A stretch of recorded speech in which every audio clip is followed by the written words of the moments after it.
খবরদার, আর এগিও না, আর এক পাও বাড়িও না।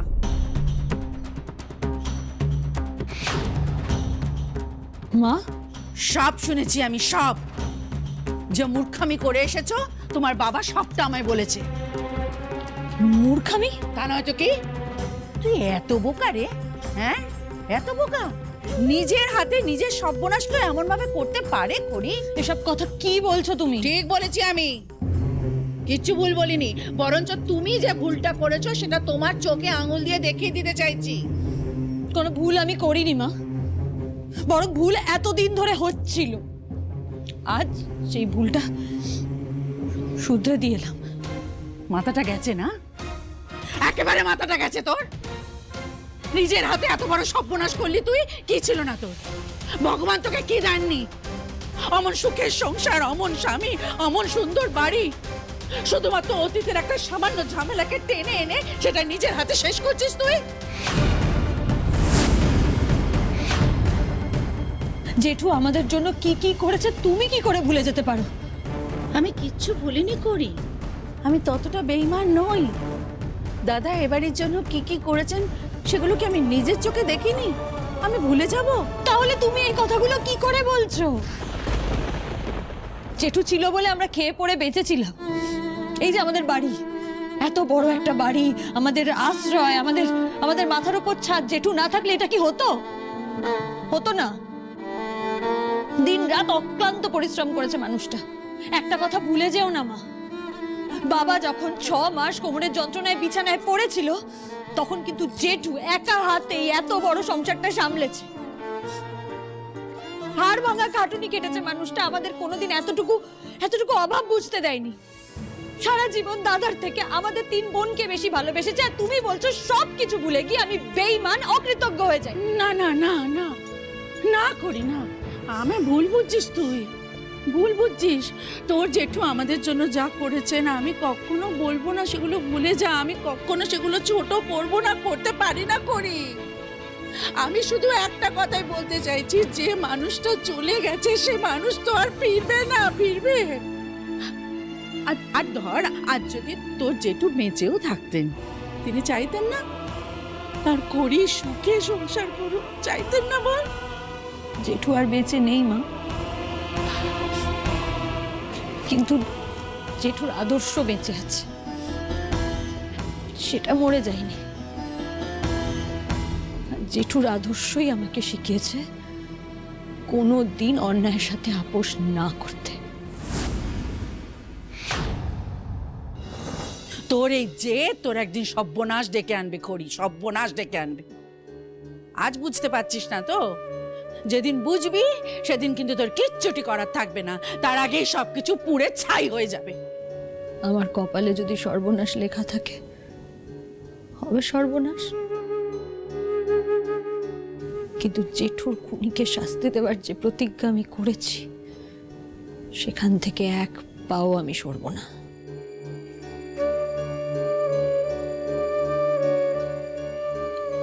আমি তোর সব কথা বুঝেছি মা। আমি জানি দাদা তোর কাছে কি আর দাদার কাছে তুই কি ছিলি, কিন্তু কিন্তু তুই তো সিংহরায় বাড়ির বউ। এই কথাটা ভুলে গেলে কি করে হবে মা? বাবা, তুমি তুমি এই কথাটা বলছো? তুমিও? তুমি তো আমাকে সারা জীবন অন্যের নাম আনতে শিখিয়েছো, ন্যায়ের পাশে থাকতে শিখিয়েছো। বাবা, তুমি কি করে এই কথাগুলো আমাকে এখন বলতে পারো? আমার এই সম্পর্কটা গোটাটা একটা মিথ্যের ওপর দাঁড়িয়ে আছে, পুরোটা মিথ্যের ওপর দাঁড়িয়ে আছে। আর সেই মিথ্যের সাথে আমি কি করে আপোষ করব? কিভাবে সম্ভব বলো? ওরা আমাকে ঠকিয়েছে, কিন্তু আমি তো ওদের ভালোবেসেছি, আপন মনে করেছি। ওরা শুধু আমাকে ঠকায়নি, ওরা আমাকে দিনের পর দিন মিথ্যে কথা বলেছে, সত্যিটা আড়াল করেছে, একজন অপরাধীকে আড়াল করেছে, আর অন্যায়কে প্রশ্রয় দিয়েছে। হ্যাঁ, আমি মানছি আমি সিংহরায় বাড়ির বউ, কিন্তু সবার আগে আমি ভট্টাচার্য বাড়ির মেয়ে। আর এই বাড়ির মেয়ে হয়ে আমি কি করে আমার জেঠুর সাথে হওয়া অন্যায়টা ভুলে যাব? আমি এতটা স্বার্থপর কি করে হয়ে যাব?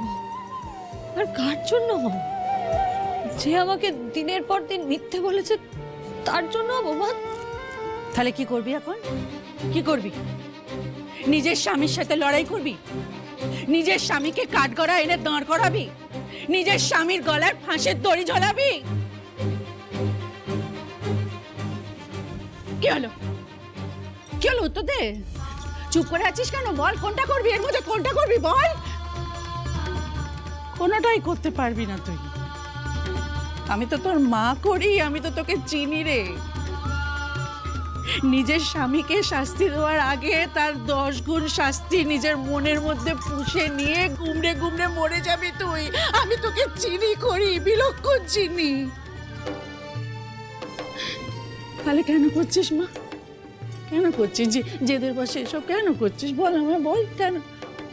ওরে জেদ কিচ্ছুটি দেয় না, জেদ সব কিছু নিয়ে নেয়, পরিবর্তে কিচ্ছুটি দেয় না।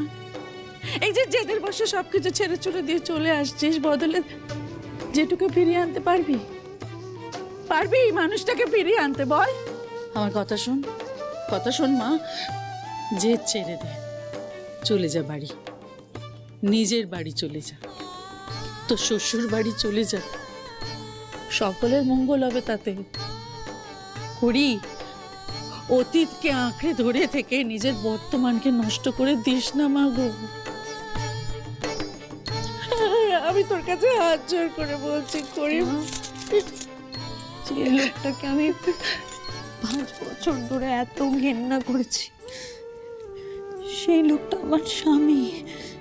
আমি সব সব ভুলে গিয়ে তার সাথে এক ছাদের তলায় কি করে থাকবো মা? হ্যাঁ, আমি হয়তো আমার জেঠুকে আর ফিরিয়ে আনতে পারবো না, আমার জেঠু আর ফিরবে না, কিন্তু একজন খুনিকে আমি ক্ষমা করতে পারবো না। বেশ, তাহলে আমার কথাও শুনে রাখো করি, এই বাড়িতে তোমার জায়গা হবে না।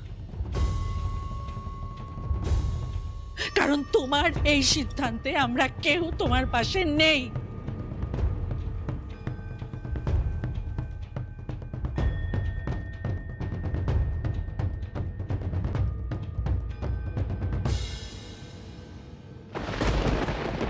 ঋদ্ধিমান, তুমি কেন এভাবে খড়িকে যেতে দিলে? এইভাবে সিচুয়েশনটা ডিল করা উচিত হয়নি ঋদ্ধিমান। মান অভিমানের সময় নয় এটা। আর ঠাকুরপো, তুমি তো বলেছিলে যে যার সাথে ঋদ্ধিমানের গাড়িটার অ্যাক্সিডেন্ট হয়েছে সে ভালো আছে, সুস্থ আছে, তাকে আমরা কম্পেনসেট করেছি। তাহলে এইসব কি? বড় বৌদি ও তো বলতে গিয়েছিল, কিন্তু খড়ি এত রেগে ছিল যে কিছু বলে লাভ নেই। যদি লাভ হতো তাহলে হয়তো বলতাম। আমি জানি উনি কি কোনো কথাই শুনতেন না। কিন্তু আমি একটা কথা বুঝতে পারছি না। দেখো, খড়ি তো যথেষ্ট বুদ্ধিমতী মেয়ে, সব দিক বিবেচনা না করে এরকম একটা অভিযোগ, তাও আবার ঋদ্ধির বিরুদ্ধে, এটা তো করতে পারে না। তাহলে কি আমাদের কোথাও একটা খুব বড় ভুল বোঝাবুঝি হচ্ছে?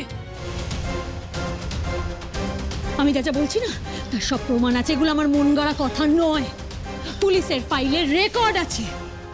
WB02AP2145 আপনার গাড়ি, তাই তো? ওই গাড়িটাই আমার জেঠুকে পিষে মেরে ফেলে। আচ্ছা, খড়ি কি সব প্রমাণের কথা বলছিল না? আমরা কেউ তো সেটা শুনলামই না। হ্যাঁ, ওই গ্যারাজ আর ডায়েরি থেকে কি জানতে পেরেছে সেটা একবার আমাদের ক্ষতি দেখা উচিত। কাউকে কিছু জানতে হবে না।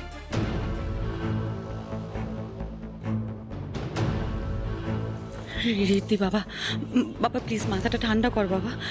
এই রাগের মাথায় আর কোনো ডিসিশন নিস না প্লিজ। না ছোট মা, আজকে ঋদ্ধিমান সিংহ রায়ের উপর আঙুল উঠেছে, খুনের দায় এসেছে, তাই কাউকে কিছু করতে হবে না। যা করার আমি করবো।